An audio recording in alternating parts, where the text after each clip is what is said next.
સુરતમાં નાયબ મામલતદાર હિનિશા પટેલની આત્મહત્યા કેસની તપાસ દરમિયાન ચોંકાવનારો ખુલાસો થયો છે।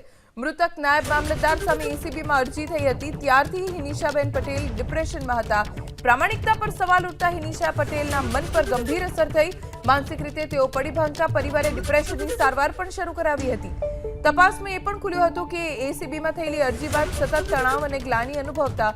સૂત્રો મુજબ એસીબીમાં અરજી બાદ પોલીસે કરેલી તપાસમાં હિનિશાબેનને ક્લીન ચીટ પણ મળી હતી, પરંતુ ખોટા આરોપોની અસર તેના મનમાંથી દૂર નહોતી થઈ। ખોટા આરોપથી પોતાની છબી ખરડાવવાની ચિંતા સતત સતાવતા 2 દિવસ પહેલા ઘરે જ બેડરૂમમાં આત્મહત્યા કરી જીવન ટૂંકાવ્યું। મહિલા નાયબ મામલતદારની આત્મહત્યાના પગલે ઓલપાડ પ્રાંત કચેરીના સ્ટાફમાં શોકનું મોજું ફરી વળ્યું।